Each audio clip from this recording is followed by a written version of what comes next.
Today on the RETSY podcast, we have the amazing Heather Wilson. She joined RETSY back in the early days, and she goes through her journey. And it was so great to learn about her history from high-end art sales in New York and her transition into real estate in Arizona. I'm excited for you to tune in and see this one. You have to be somebody who can smell the market. I mean, you can stick your finger out and test the wind, and you're like, oh, this is 2018, And that's a really amazing thing about the resale market is I don't think the cycles are the same, but there's something familiar, right? In each cycle where you go, oh, been here before.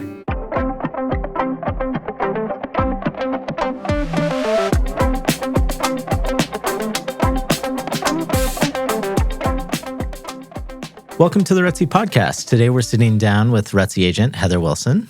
Heather, thank you for joining us. Thank you for having me. Absolutely. Well, we always like to start with, what did you do before real estate? Gosh, that is a long story. But what did I do before real estate? I have always been in sales. Okay. So I started selling art, actually, which is a really phenomenal business. Has anybody ever sold art before? No, I bought art. Yeah, it's fun. It's really fun. So yeah, when I graduated from SMU, I actually worked for a gallery owner in downtown Dallas and I was assistant director and ran the gallery, did everyday sales. I did everything essentially except for bookkeeping, which was great. Perfectly my speed. Yeah. And over time, this gallery was crushing it. And we ended up representing Peter Max. And I don't know if you guys know Peter Max, but he was a big pop artist from the 80s. Okay. And did Coca-Cola. He was an Olympic artist. He was he was the guy. He was really good friends with Andy Warhol. And he was kind of like that, the guy that came after. And so when they needed an assistant director in New York, they actually hired me and moved me to New York, Peter Max team. So I left that gallery and started selling in New York, which was amazing. Very cool. Yeah, really, really fun job. And then once I got to New York, I was more on the agent kind of artist side. So I basically worked for his agent. Okay. And so we created the whole Peter whisks in to a show. He signs, 5 pieces of art and he whisks out, and people just loved that. And it created this sales vortex of, just somebody wanted the most wet signature, right, they could have of Peter Max. And they were willing to pay whatever that was. What was that number back then? What do you... Gosh, I feel like there were a couple in the $1 million range. Wow. There were definitely some hundreds of thousands. Were they lithos that he'd sign or originals? They were originals. Nice. But people also loved the lithos that had a paint over. Yeah. That was a powerful tool for Peter because, a couple of really wet strokes on a litho is kind of, cost effective for the artist, I'm infatuated with the whole Banksy story and the mystery behind it. And it's amazing the stuff that the lithos that he signs, how much of a delta that goes for versus the non-signed lithos. And the whole pictures on wall verification and how they do it to authenticate. It's kind of so non-techy, but unfallible, you know? So yes. Yeah. And you go into that ethical conversation in your mind of okay, am I doing my clients a service by selling them this piece of art? Yeah. Probably, but you just don't know. The way that art, retains value and continues its path of value it's kind of uncertain, right? Yeah. Unless it's just depends on the artist. Yeah. Yeah, and the reality is you have to love the piece. Yes. It's the artist could stop or their art doesn't go up or who knows what's going to happen or they oversaturate the market. But as long as you love the piece, would he care? I think it's you're like- right. I think it's a 1,000% an emotional Yeah. attachment. For sure. So that was fun because that's all in the moment. Yeah. That's and so that was actually quite thrilling. And it doesn't really happen like that with houses. I was mean, gonna there have say, been like- periods of my time in this market where I have seen that. Yeah. The COVID market definitely was that, where it was Frenzy. like, okay, are you sure? Yes, sure. But beyond that, you can't, there's not a lot of time to provide factual detail of, okay, what does this mean for value? Yeah. Next year and in 10 years. And that became increasingly more challenging for me. So I ended up leaving that business. And when we were deciding where to go, we were like, all right, do we move to Virginia, where I'm from, or do we move to Arizona, where my husband's from? Where do we go and what are we going to do? And somebody really smart said to me, if you're going to sell something, you should sell something that has the highest price tag. And I thought, okay, that's really good advice. Yeah. I think that's real estate. I think that's residential resale. Yeah. What year was this? That would have been in 2001. Yeah. Somebody said that to me. And then by 2003, we were moving here to Phoenix. My husband's a native of Paradise Valley. So I'm like, okay, let's do this. Yeah. And I was not ready for a resale business. So I started working for a home builder, Oh, cool. so a national home builder. Which one? I worked for Taylor Morrison. Oh, They were cool. Morrison Homes. Yeah. I was hired when they were Morrison and loved that business. That was an amazing business from about 2004 to about 6. Yeah. But the hard part for me was there were so many like down moments where you would sell out a subdivision and then all of a sudden you're just twiddling your thumbs for 6 months until they reassign you a new subdivision. And so at that point, I knew enough people and I felt generally pretty comfortable. And I thought, you know what, it's time for resale. Very And cool. so I started building my resale business in 2005. We probably did deals together before we even really knew each other. Oh, I'm sure we did. You remember going in registering clients at Morrison Homes or Taylor Morrison? I used to love writing Chris Morrison. And it's Right. like, here's my registration My company. card. Yeah. I have some questions. I'm the long lost grandson. Yeah. Yeah. No, it Well, was fun. It was fun. Well, we had a brokerage back then called Morrison Residential. We'd get all your warranty calls. Yeah. Oh, I love it. No Yeah. way. See, Yeah. we were destined. We used to get a lot of calls confusing the two. Or the Morrison Ranch people. Like, Yeah. Oh, yes. That was fun. What year was that? Oh, gosh. Let's see. RETSY is 5 years. Launch was 5 years. So like 11 or 12 years ago. Yeah. Yeah. Yeah. Prime So you time. started that in Yeah. 06? Yeah. Yeah. I got licensed in 09. Yeah. So, yeah. New Amazing. construction sales, though, I mean, the psychology behind it and moving from gallery sales. Yes. I mean, those are like, I mean, that's apples and oranges. Well, I kind of feel wanted like, to, yeah, Yeah, like I wanted to I- ask on before we- that, like Yeah. comparing those sales cycles, because I was thinking about it. I said, well, I imagine that's a lot quicker sales cycle than a home, like selling an art piece. But then I Right. thought about it, maybe it's not. Like, I'm curious, like Yeah. some of those transactions, did they take 30 days or? It really just depended on the artist and Yeah. how prolific the artist was. Yeah. Right. And Peter, of course, if you're using him as an example, he was like very prolific. Yeah. So it's that was very great because short. we always had inventory. It always comes down to inventory. Yeah. yeah. How Yeah. much do you have? Yeah. Where is it coming from? Right. And demand. And demand. And Yeah. so they, I would say our probably most profitable years were those early 2000s. Mm-hmm. People were just, I think because we'd made it past, what was that? Y2K? Yeah. Oh, and yeah, the that dot-com world was supposed to bubble. We shut were down all when everything supposed to- resets to yes. zero. Yeah. Like, Right. And then you And were then nothing faced, happened. It was like, nothing happened. Yeah. So people were just like, let's So- celebrate. Yeah. Let's buy art. Yeah. And so those, but That was The right only- when like people were searching artists online. Did you find that they do all their research before they came and see Yes. you, or did they just walk in and you could just tell by their stare, like, oh, they're going to buy this piece? you Like, could tell they knew what they wanted. They were well versed. They were well educated.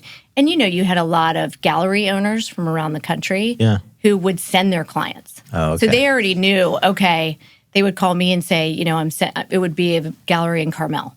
They'd say, hey, we're going to send up the Smiths and they're going to come in and buy a piece. And these are the colors they want.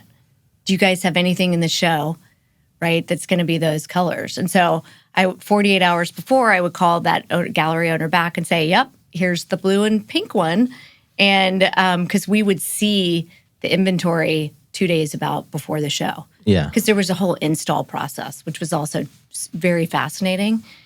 And so then I would be able to communicate, okay, here are the colors, but that's usually what it came down to. Like the wife's like, gosh, we really need a new piece in this den, right? And it's black and white. Like, let's throw some red in there, right? And so it would really be this kind of curated process of what looks best here. And then inevitably that person who was so driven by, the connection to the piece, they would find 4 others that they also liked. Yeah. And out of those, they'd buy probably 1 or 2.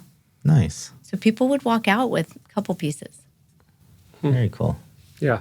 That environment is, to me, that's a very luscious sales cycle. Sure. Because it lasts about 45 minutes. Yeah. Yeah. And you can see how emotional it is for people. Yeah. Yeah, it's like my mental process is like, see it online, right? Then I sneak into the gallery and look at it and see if I really like it. And then I bring Kelly back. I'm like, do you feel the same way about this piece that I do? Right. And then it's like the gallery owner knows me. She's like, okay, yeah, if the wife's here and smiling, like she's got to say. She's going to do it. Like, and you wonder. It's really hard to negotiate after that one. Yeah, exactly. That's the thing. It's kind of like the price is the price. But you wonder what's going to happen, right?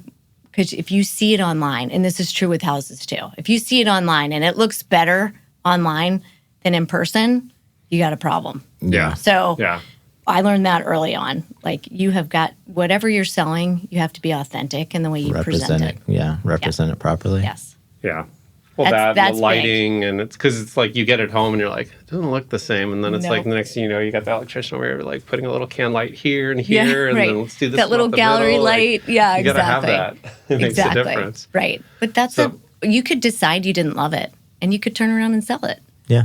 So it's kind of a cool, that was probably also way before people were also really using the internet to sell. Yeah. I mean, I really think we did so much more in person then. So much. That was really early days. It was pretty early. Well, and it's like that landscape's changed because you can just do so much research online and look at like what's sold in other cities and for that artist. Or have you ever seen that app called RETSY? Yes. I love that. Like everything I follow whenever they release new pieces, it's like it's almost like it's on there before the gallery even emails you. Yes. Like, and not only that, but you can like look at comparables and all that stuff. But that's cool. I did not know that history and background. I'd do it in a heartbeat. Like I'd go back into art sale. It's really fun. Yeah. And different. I can imagine. Yeah, I remember the podcast with your sister where she's like, "Oh yeah, I work for Wired magazine." I look at Matthew and I'm like, "Did you know this?" Yes. I did. So like, I've read everything that they've ever written, like for decades. And then one, which folded pretty quickly, but so she was already in New York. Yeah. So when I got to New York, oh, that's cool. So you guys were there at the same time. You guys are so close. Isn't that fun? Yeah. So she moved. Where was she before that? Anyway, she got to New York, California. Well, she moved to San Francisco. San Francisco after New York, and then when she was in San Francisco, she's like, "Gosh, real estate's so expensive here."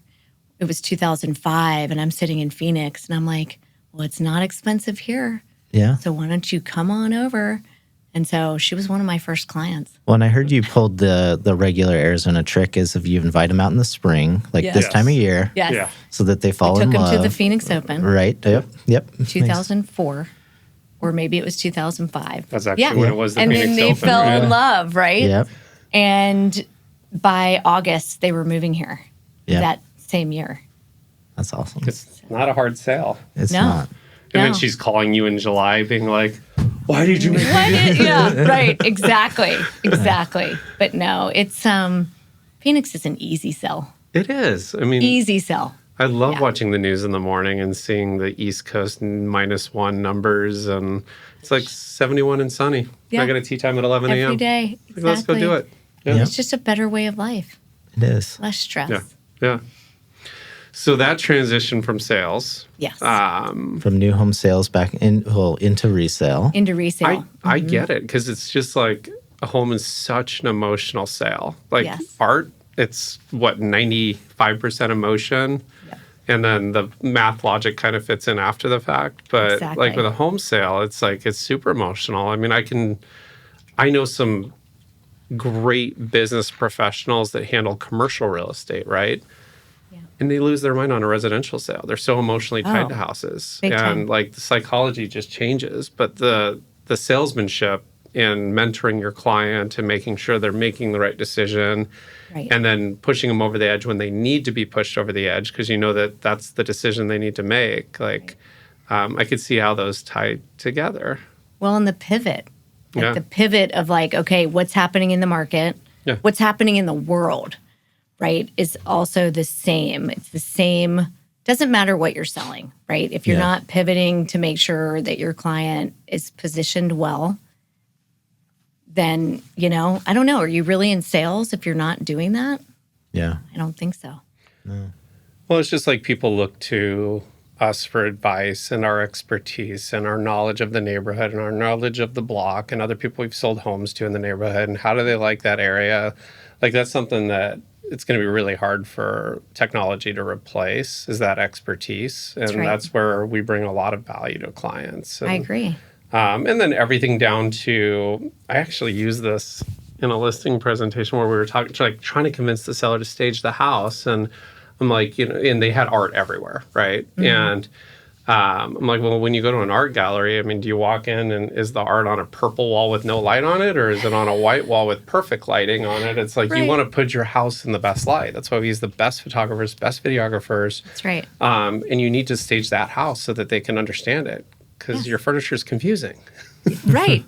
It's not consistent Yeah. room to room. Yeah, Right. this was years ago, but they literally had like one of those high heel chairs in the living room, and I'm like, No. oh God, Was it red? I don't remember. I think red furniture is kind of polarizing. Yeah. Well, the high heel chair was the first. I almost sent you a picture of it. Yeah. Oh my gosh. It's so fun. But yeah, house is a piece of art, right? You have Yeah. to make sure you're putting it, perfectly. The best light. Yes. Yep, everything. Yeah. Perfect display. I mean, everything down to like showings, and I don't know if you saw those candles we just had made, and like No. different things like that. Sight, smell, the buyer dynamic there. I mean, all that stuff's important. What are the we- candles? We got We them have at a the new office. candle? We had them made. Sydney would know better than I do, but Steph Tar, we actually contacted a company and in Old Town Scottsdale that custom makes candles and scents. I think we call it like RETSY home, or there's RETSY so summer cool. home or winter home. But like, you think about an open house, right? You want music on, you want the smell to be perfect. Everybody has their own tricks for that. So when a buyer walks in, it's just like they're hit with all three senses, like sight, smell, and hearing, and Big time. then it makes the sale so much simpler. People don't get that. It's like, I mean, I like to think, I mean, like we went to a RETSY broker open yesterday, right? The house smelled amazing. The food setup, I mean, it could have fed the entire neighborhood. Yeah. I mean, like he had sliders. Like I had regretted eating lunch that day. I should have just waited for Alex's open house. And then, the house looked amazing. It's just like, this is how you do it. All the windows and doors were open because of the weather. So, Exactly. yeah. But so there's relations. Big time. So. Big time. All right. So progressing in your career, and Yes. where did you find that you like fell in love with the real estate process, like in selling it? I mean, because you kind of came Well- down like knowing, hey, I like this idea. This Right. is the most emotional, biggest asset this person may own. Right. Well, I think the construction process, having learned that through Taylor Morrison Homes, Yeah. I started to then go find houses that I could buy, put money into, and flip. Yeah. So that's where I really started to love the process, because then I could walk into any house and go, oh, I know exactly what has happened here. Like I know how that construction ties to this construction. I know where they got the tile, right? And so that created kind of an emotional place for me, I think, to really understand what's behind the walls, what's behind the mirror, what's under the floors, what kind of roof is that, right? And then that just kind of created a space where I felt really confident just, selling to somebody else to reap the benefit of an asset that's going to retain value and hopefully escalate in value. Well, and your knowledge of the building process and how long it takes and understanding some stuff you need to pre-think through before we get the drywall up. And that's huge. Were you on the new construction tour? I was not. I was so sad. I missed it. Well, you're one of the ones that understands the whole process. I could have used a refresher though. I was at senior treats for my son, but I thought that that whole concept is awesome for agents to understand, because if you haven't sat down and to learn that, you're definitely missing out. So Adam Hisme gets full credit for this, but he called me one day and he's like, hey, we have some really amazing agents that sell a lot of real estate, but it's astonishing what they don't know about the new construction process, right? Because, unless you've built several homes and have that knowledge set like you or Adam would have, he's like, I think it could be very valuable to RETSY. So he called me, ironically, I was on my way into an advisory board meeting and, and presented the idea of let's do a new construction tour. Let's start them at, dirt. What does it take to build a slab? How long is the slab good for? Take them through framing, pre-drywall, all the thought processes there, and then all the way through to a finished product. And quite honestly, I didn't know how the turnout was going to be. It was amazing. When Cindy's we filled a 50-seater bus and have 13 cars following, I was like, oh, wow. That's amazing. Great turnout. Yeah, and plus we got to showcase some of the great developers that are with RETSY and some of the products that they have. And I don't think the intention was really to sell homes on that tour. It was more to educate the agents. But Adam's house finished. I was like, this one's going to sell. This is super nice. That house is so nice. Yeah, but understanding that process is important. You have clients who are going to look at a lot, and they're also going to look at a house. And then they're going to weigh, okay, do I want to spend 3 years? If it's hillside, do I want to spend 5 years retaining, permits and going through all the emotions, right, of building a house? It's tough. But you have to be able to speak to that with each client, right? And you have to be able to say, hey, is this very usable house going to be worth it in the end? I know you love the lot, but using this house is the only way it works. The numbers don't work, right? If you scrape this house, if you're going to pay $4 million for a lot, scrape the house, are you going to hit your $4.5 million budget? No. So I think without being educated about construction, it's just really hard to take a client down that path of, you know what? Maybe it is better for you to build. There are very few people that end up loving the build process. Yeah. Right? No. And so it's do you want to maybe sharpen the pencil and figure out how to just buy something that's already done? Yeah. And it's brand new. And it does feel maybe like you're going to have to be in it for 3 to 5 years before you realize any equity, or maybe not. Maybe it's a year. But let's maybe go down that path, right? Instead of dirt to finish is just tough. Yeah. Yeah. It's really tough. Well, ironically, it's you have those clients that always have that itch to do a project. Right. Maybe it's a development project from scratch, or maybe it's a remodel project. And then it's you're involved as the agent. Every step of the way, they want your opinion on what type of cabinets or what color for this. Right. You feel responsible. See this. Right. You help them, you help them through the way. And then it's you could tell they're stressed. They're a little over budget. They're so excited when the house sells and the money hits their bank account. They're I'm not doing this for a while. And then it's 2 months later. It's what do you guys have coming? Well, right. Anything with meat on the bone, Right. It's exactly. It's almost an itch that people get, Oh, I think so. And there's always a market for people that want a done product. They Yes. don't want to mess with it. They're the smart ones that are just I'm not going to go through the whole build process. I'm just going to buy the done product. So. Right. I think if you're doing it as a side hustle, that's great. I think if you're doing it to move into, it's just really, you have to really be up for that. Yeah. Yeah.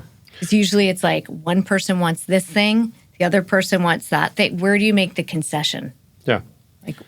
Or walking into a floor plan where it's just maybe you have catty corner oversized bedrooms with sliding door closets, and they're God, I wish this had walk-in closets. And it's right. Oh my gosh, you can get that done for 5 or 6 grand. Like all we're Right. talking about is reframing this area. As long as this area is Right. not load bearing, and being able to communicate that to a client and a buyer right there and putting the sale together on something as simple as that. I mean, that's why it's so important to have that background. Big time. Well, it's just a place where us as agents can add value to the clients. And one of my favorite things when I was selling in an agent or a client was buying new construction and having it built was going with them to those selection meetings so that I could just try and add value. And like my biggest pet peeve is like pre-wiring for all the lights. Like, because some tract home builders, it's like, oh, well, if you want in the secondary bedrooms, if you want it to be pre-wired for a ceiling fan and a light, it's $70, $120.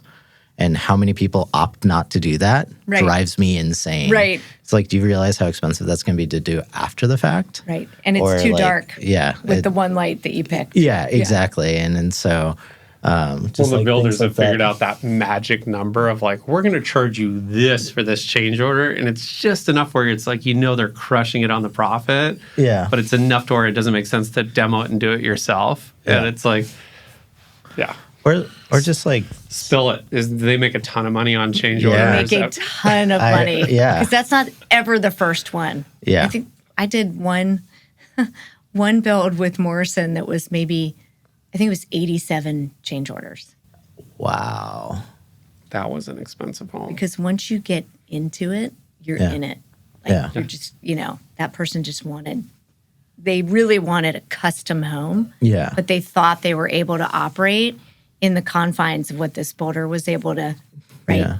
Yeah. generically present. And so Yeah. it's a process, Yeah. big process. But closets And plus you were selling. are big. I mean, you were selling like right after, when things started picking back up again. Right. 2005 was my first year in my resale business, and it was hot. It was a It frenzy. was hot. And Yeah. I just kind of thought, you don't know what you don't know. I thought, oh, this is how the resale market is. How great is this? Yeah. This is pretty fun. And then, pretty soon you turned around and it was 2009. Yeah. And we all know what that felt like. And then Yeah. we were in the bottom of the market, summer of 2011. And we all remember what that felt like, right? And so then here we are now, and you look back at all this kind of escalation of value. Well, if you were standing there in 2011, you already know that escalation was making up for a really big chunk of lost time in the market where we just lost so much value, right? That by the time we turned around and it was COVID frenzy, it was like, actually, maybe this is where we were supposed to be. Now, did Yeah. it play out the way it should have? Probably not. But we captured the value that we lost. Yeah. And if there are a lot of people that don't understand that when they look at markets and real estate, but you have to be somebody who can smell the market.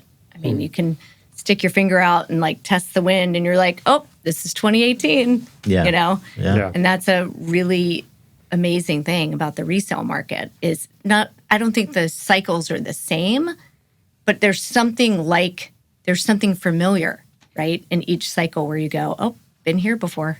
Yeah. Yeah. And let's pivot and let's make sure that this is the most important thing we're focused on, not that. Yeah.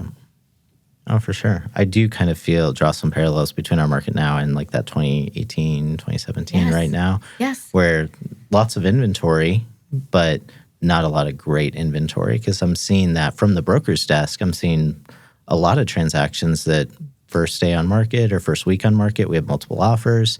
And then, there's a lot of inventory that's been out there for a while. And it's, what are your 3 things? You always say, I always butcher it, but a third of the market is undesirable, a third of the market's overpriced, and the other third is the market. Probably even less than that. It's like 40% of the market's overpriced. Like a 30% is undesirable, and the rest is like prime time. You know, and God, we've seen so many homes like turn on Camelback Road this year. Yeah. And it's Gosh, just I like that. know. There was like that pent up buildup, and then it was like they get listed. I'm like, they're never going to get that number. Then they get the number. And how about the specs? Oh yeah, yeah. I mean, there's, I don't know, I could not count, even like, specs, but like even 6. people that are buying them to move into them on a major road. major road. Yeah. Not even, and now it is the highway Yeah. of Yeah. all of Phoenix into Scottsdale. Yeah. And you used to be able to drive 50 miles an hour down Camelback Road. Now you're lucky to go 27 miles an hour because there's so, you know, There's a lot of it's pretty traffic. populated. But Yeah. but I do think 2017, 2018 market is very similar I agree. to what we have now, but the reason is different. And Yeah. I think people just had some hesitation about investing. Yep. And Yep. so it was like kind of this yellow light market is what we called it, where it was like, okay, everybody's kind of going along at this like nice pace, but nobody's really doing anything. It's a cautious Yeah. pace. And then the rubber band of the Phoenix real estate market remembers the frenzy and that how that was beyond green light, right? That was Yeah. like the fastest you could go. And what's in the middle, that's where we are now. Yeah. So it's another yellow light market. I think it's a cautious market, but it's driven now by rates Yeah. being under 6%. Yeah. And it's a very different reason, right, than the 2018 Yeah. reasoning. And Yeah. if you don't understand that, I think it's really tough.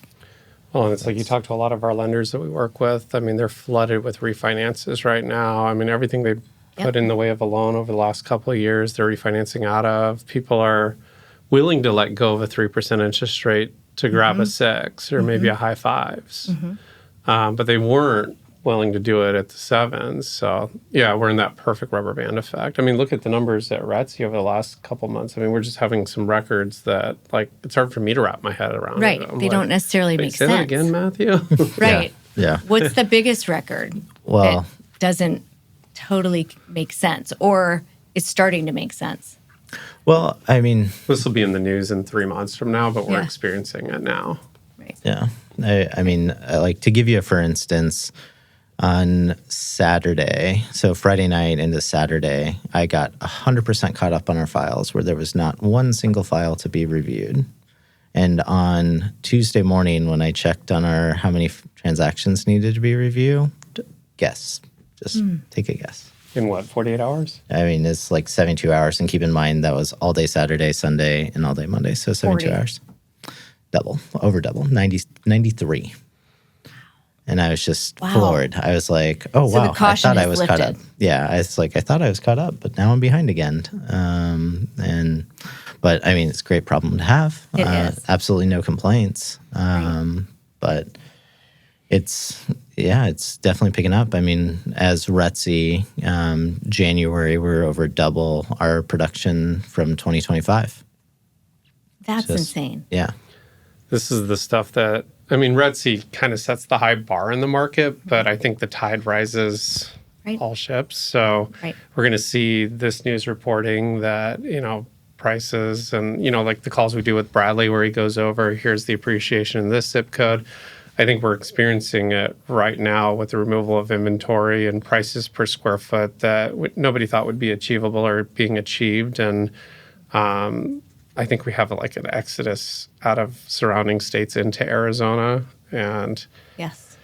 it's we're staging for a really, really good selling season that I almost feel like the switch didn't even flip until like almost mid-January, but Yeah. the numbers show like it probably flipped end of December and we weren't Yeah. paying attention. Yeah. Because it feels like the past 14 days, there's a shift, Yeah. Yeah. right? And Yeah. it's like every 10 days, there's some kind of shift. Yeah. And then you kind of say, okay, well, what was that? Well, it's like you go on the home tours and it's either they're just flooded with inventory or there's just nothing available. Yeah. Or like I remember I was talking with who was I talking with on the Arcadia home tour? It was like she's like we've literally had to reprint these packages like 4 times because things just keep selling. Oh my gosh. And I'm like, well, that's a good problem to have. It's a Yeah. great problem to have. Oh, for sure. Well, and then you wonder about fallout. You Yeah. wonder if this There is a high fallout rate right now. because that is something that is being talked about. It is being reported, and you kind of go, okay, what is causing a consumer to go all out without considering cold feet? Yeah. And then within 24 hours, rescind a contract or cancel a contract, right? Yeah. Prior to inspections. Yeah. That's what happens in a frenzy market. Just buyers get cold feet. I mean, it's funny how it just sets in within 48 hours. I love to Yeah. tell, like, if I'm representing a seller, I tell the buyer's agent, like, hey, not if, but when your buyer starts to get cold feet, let's get them back to the house. Like, Right. I don't mind clearing the schedule and meet them there. We'll meet Right. back over there, like, re-engage them, keep them warm. And I think open communication with that other agent is so important, especially in this environment. But I mean, we had a deal back out at the last hour, the last minute of the last day. All Really? money was at title, and Last day of due diligence or no, closing? closing. Closing day. Money was Oh, at wow. title and everything. Yeah, that was We don't fun. really want to talk about that one anymore because that's still We're an not gonna name ongoing We're not names or revisiting anything. that one. Yeah. Yeah. Right. But as an agent, you go, okay, how do I make sure that doesn't happen? Yeah. Right. No. Yes. If we're gonna have cold feet, let's do it prior to inspections. Yeah, not, during your inspection period when you have the ability to cancel and back out and retain Well, your and earnest it's- money. But sometimes Also- it's hard to tell. Sometimes it's hard to predict. Yeah. Educating a seller too on like if you have multiple offer situations, it's not a matter of like it's important to get the highest number, but which buyer is most likely to close. Yeah. And we were there at every single showing. I can tell you this buyer seems less flaky than this buyer. Exactly. Yeah. Right. This Show buyer up for your loves the showings. house. Yeah. Yeah. That's our biggest mantra right now. And it has been for Yeah. 10 years. But it's so important to be there. And for subsequent showings with the same buyer and buyer's agent, even when you're under contract and you're Yeah. on day 25. You be the one, because inevitably something is said in those walls, right? Someone on the buy side is saying something, and you hear it and you go, oh, okay, that's a potential gain or that's a potential problem, Yeah. right? Don't send, somebody who wasn't there the day before, right? To hear okay, this pain point, that pain point. We're big on that. Yeah. Well, And that's plus important. it builds a great relationship. Yeah. It's the trust built in those conversations that I think gets the buyer across the finish line. Yeah. Yeah. It's Yeah. huge. For sure. One of our agents shared with me that they didn't represent the buyer, they represented the seller. But at the final walkthrough, the buyer came up and gave them a big hug. It's like they had become friends during the transaction and Exactly. just kind of working through everything. So, Exactly. stuff like that goes a long way. Big time. Well, I also wanted to cover too, what attracted you to RETSY? Oh, I love that question. Yeah. I think the pivot. Is big. I think if you are in the business to really put your client on the best platform, give them the best package, if you will, give them the best chance to, just crush the whole process. I think you're at RETSY. I mean, I think it is a consumer driven, just amazing experience. My clients, I feel like would go anywhere with me. They're not necessarily so attuned to, okay, it's this brokerage or that brokerage. But when they see what RETSY has to offer and the way that they can be positioned, I think it's definitely a new feeling that I have with my clients. I've been at RETSY for, I think, 3 years, maybe 3.5 years. And I get a different response pattern with my clients when I call them and say, hey, guess what? Good news, you're a Forbes Global Property. Yeah. Yeah. That's a whole different phone call than like, hey, you know what? We paid for this great ad in Arcadia News, right? Yeah. It's a Yeah. very different, just a different feel. You And send them that link from Forbes. It's kind of like you can send them the most beautiful landing page link. From, Exactly. But like they forward Right. the Forbes one all the time. they do. They Yeah. love the Forbes Yeah. Global. I've And had one that, go full circle where I send it to a client and they send it to their brother who then sends it to this other person and be like, hey, is this Exactly. listed by RETSY? And it's like, yeah. yeah, I sent that link out. Yes. Or our listing on Calle del Norte, like Foothills Magazine picked it up, Yeah. right? Oh, yeah. Right around Thanksgiving. It was like November 25th issue. Yeah. And I wasn't aware, right, that was going to happen. And so to be able to call my clients and say, guess what? You guys are in Foothills Magazine, Yeah. which I'm assuming has a pretty decent circulation. Well, and we should, our PR company was a big part of that. Big part, We do weekly right? meetings with them. We met them through Forbes, and they actually represent the Forbes family and the Forbes media and Forbes Global Properties and Forbes Fine Dining and Hotels and all the different branches of Forbes. But we have a separate contract with RETSY. So every Monday we're on a call of like, what properties do we have? What's the story behind it? And all you have to do is answer your phone and be like, here's the story behind it. They love this Right. story and they ran with it. So I love it. Yeah. That was awesome. But Being that's able to make how that call to a collaboration client. should be, like Right. boutique brokerages can pull that stuff off. The Exactly. bigger, huge Goliath ones haven't figured it out yet Well, because and- nobody can get that personal attention. Exactly.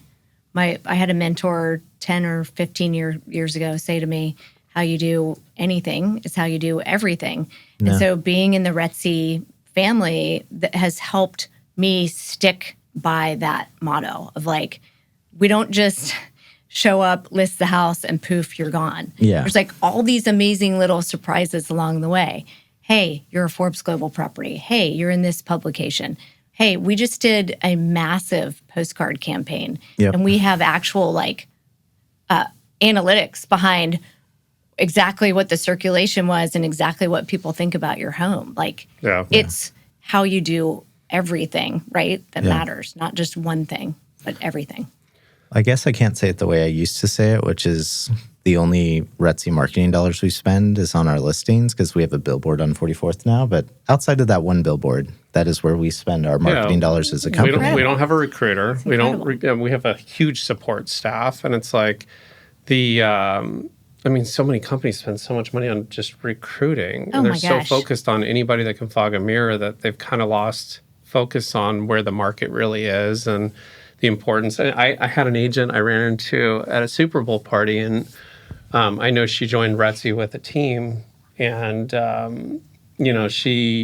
that specific team member had a reason why they had to leave RETSY. It was a really tough conversation, but that said, I noticed she hadn't left, and I'm like, "What's the deal?" And she's like, "I got into RETSY. I want to stay with RETSY.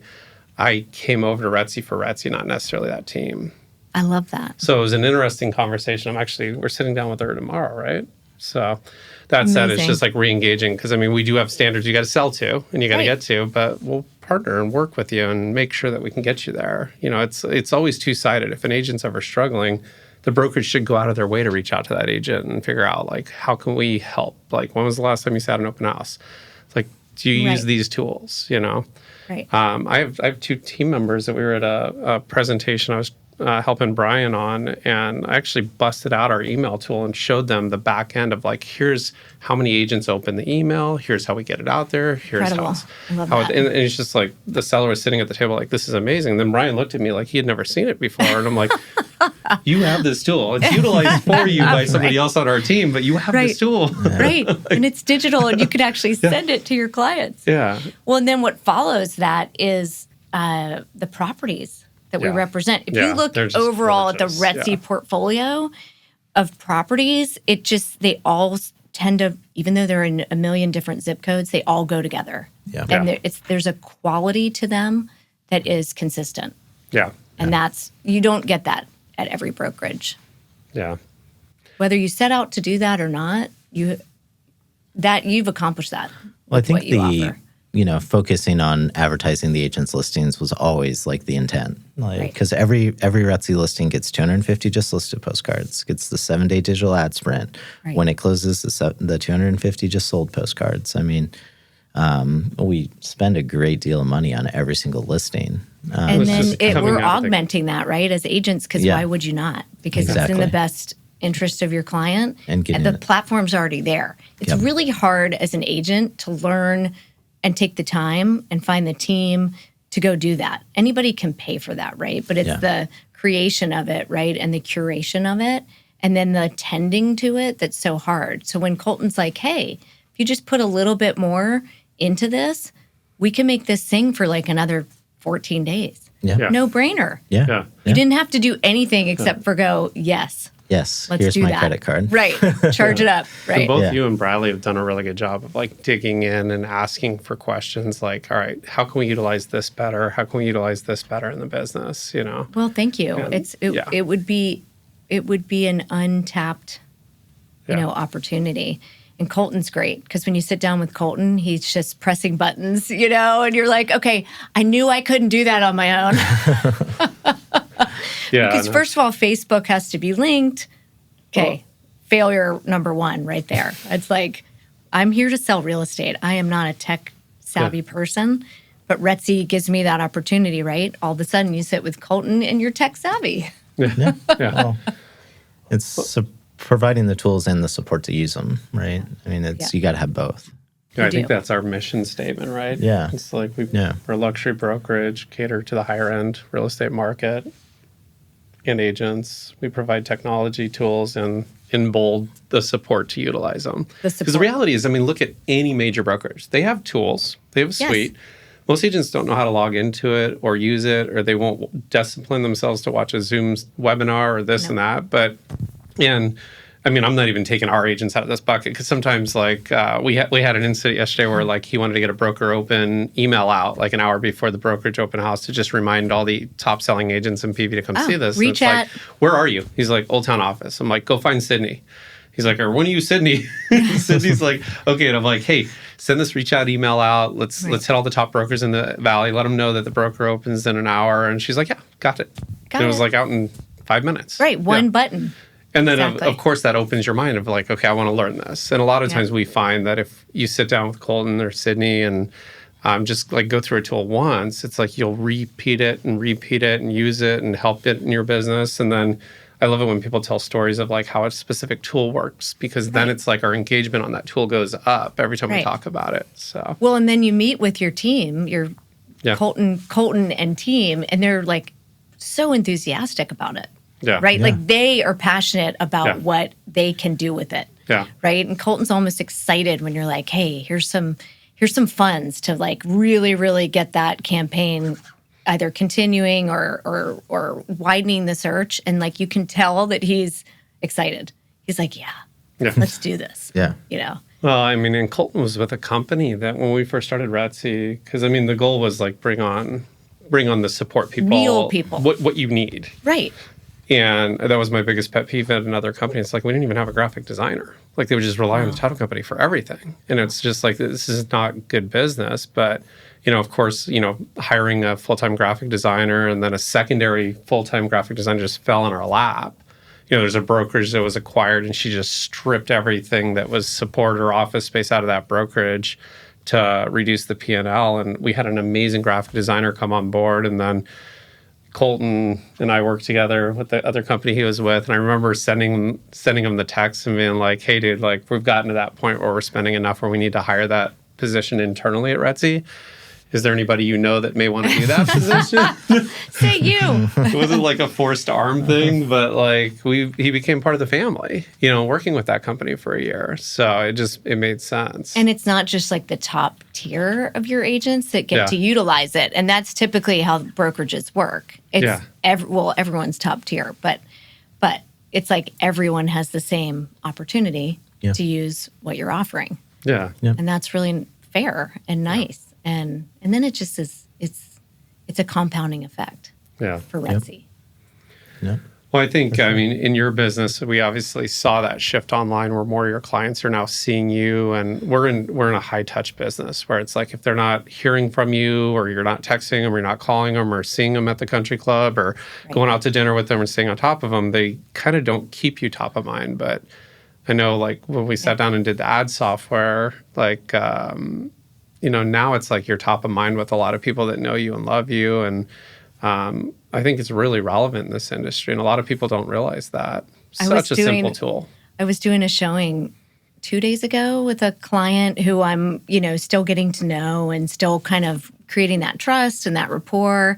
And she pulled out her phone. We were actually in a house. I was showing the house to her. And we're standing in the home, and she pulls out her phone to send me something. And she's like, oh, you just popped up. And it was one of those moments where she just kind of looked at me, and I looked at her, and I'm like, here we are, you know? And it was almost like out of this world. And I was like, you know, we don't need to talk about how that happens. Yeah. But just the close proximity of probably standing with her. She had been to our website. Yeah, so she's being retargeted. And then she's being retargeted through your ad. And I just walked out of there like, oh my gosh, that was so awesome. So you know how that works, right? I mean, so like not somebody really. scans your sign in front of your property, right? Right. They are taken to a landing page, which, you know, most people's phones are pixeled left and right. And when they land on the landing page, they're learning about that information, but they're placed into an audience for you. And RETSY pays for showing ads to that person. A lot of people don't realize pay-per-click can be expensive if you're like, this is who my buyer is and this is my media. I need you to connect them. Right. And you have to find my buyer, right? But if we provide them with who our client is and the media we want connected, it's a little bit less expensive. I mean, it's still a huge spend for RETSY, but we do that for you automatically. But you're talking about on one of my listings, right? Or anybody that goes to your website or anybody that clicks through your social media that goes there. You were in a listing that wasn't even a RETSY listing.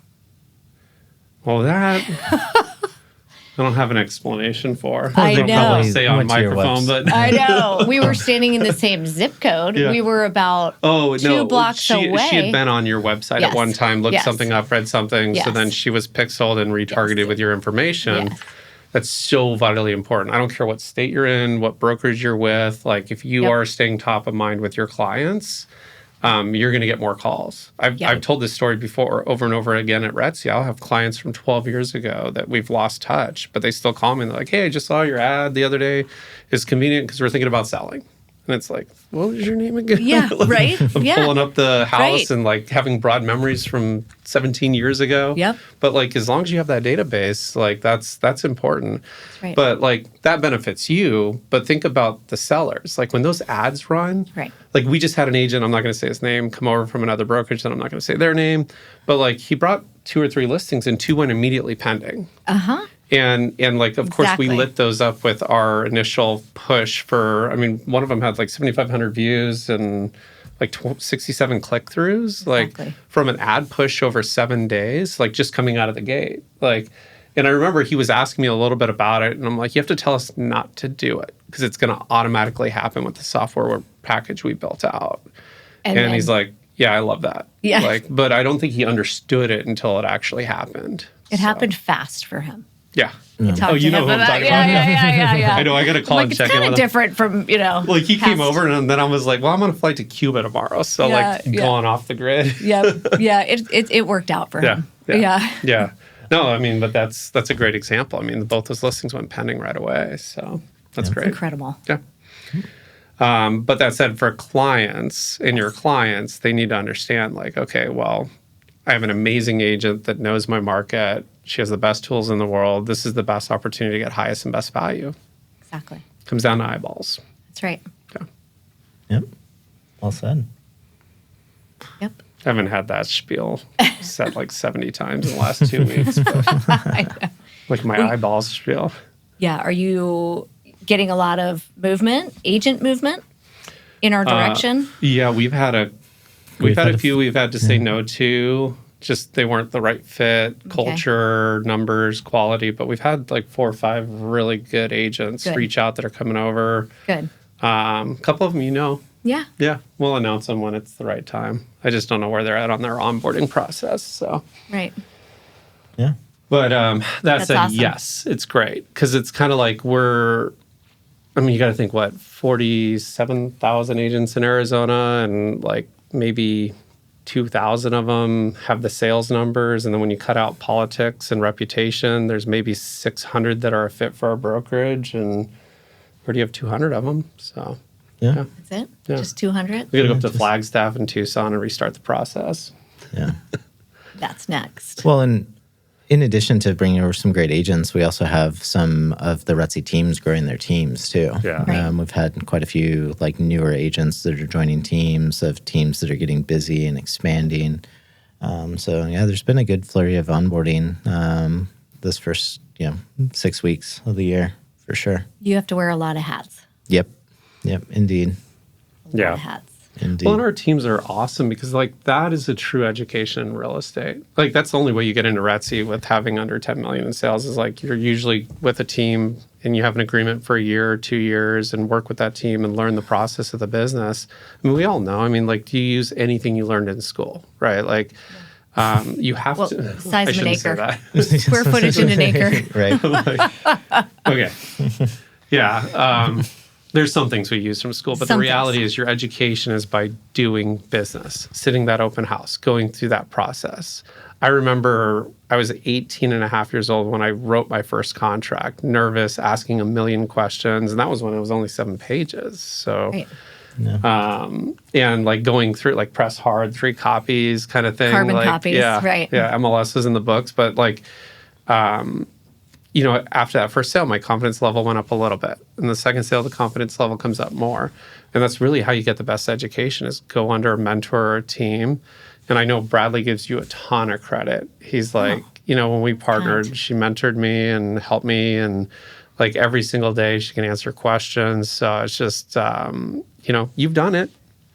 You can't teach character Yes. and ethics. Yeah. You really can't. And that's like the biggest takeaway from people like Bradley is you can teach sales. You know, you can teach this is how you take somebody from, you know, warm lead to client, right? And it's a trust-based process. But if somebody is not in it for the right reasons, it's you know, for me, it's just so apparent, you know? So Bradley to me was like this nice little, you know, angel that came along that you just thought, okay, this is somebody who's going to represent his clients at the highest. Fiduciary will be, you know, ironclad. Yeah. I mean, in his knowledge on Of the market. economics and it's cool to see how, I think he talked about this on one of the podcasts, but how he uses his knowledge of economics to get contracts negotiated. Yes. Right. I mean, 'Cause brilliant. those are facts. Those are real numbers. Yeah, he does it. Right? Yeah. So, And most consumers want that information. yeah. Right? What a stark difference between how Bradley presents his offer to the listing agent versus just, hey, I sent you an offer. You know, like Exactly. that's right. 2 entirely different That's my things. favorite when I get an offer via email and then no call, no text, no follow-up. It's like, okay, wait, what? Yeah. Are you really presenting an offer? At Have you that guys point? even, you're like going through a line, like looking, have they even seen the house? Right. Yeah. Like, Or you'll get a text counter from someone. Yeah. And it's like, okay. Any narrative here as to why? Like, Yeah. why the counter? Why that number? Why those terms? Yeah.